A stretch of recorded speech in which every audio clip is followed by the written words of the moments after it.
Dr. Seuss once said, "Today you are you, that is truer than true. There is no one alive who is youer than you." So, who am I then? A teacher of 10 years who used to love to be the commander-in-chief of my classroom. But then, my eyes were opened to the marvels of teaching and learning with technology. Having seen incredible transformation in my own classroom, and being acknowledged as an Apple Distinguished Educator, iTeacher and Teacher of Tomorrow Award winner, I am passionate about bringing colour into classrooms around South Africa, helping make them truly student-centred, and inspiring a true love of lasting learning. When I share my knowledge and experiences of using Google for Education as a teacher trainer and GEG leader, I work towards imprisoning negative mindsets and empowering teachers to navigate the awkwardness of change. So what's next?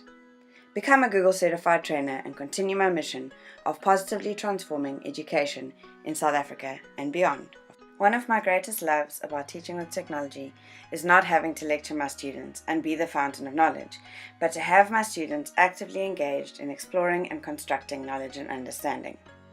One of my favorite ways to do this is using Google Slides for what I call divide and conquer research. Recently, my students were learning about weathering, erosion, and deposition, so I created some slides to facilitate their learning. What you'll notice is that although I have given my students an introduction to the topic, a large number of the slides are in fact blank.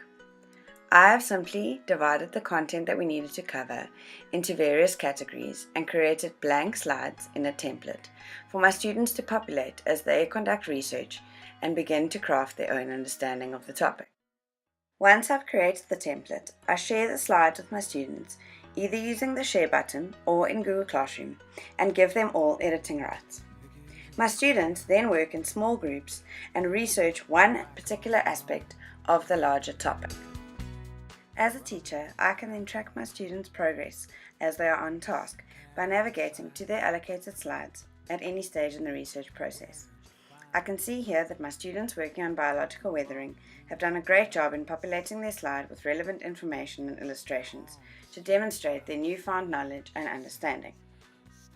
Then, if I want to establish if my students have really understood what they've been researching, I can create a Google form to test their knowledge. And if I click the Send button and select the link option, I can copy that link and give it to my students by adding a final slide to the deck. Then, I as a teacher can click on the Responses tab to see individual scores as well as per question data to help inform the next phase of the learning process.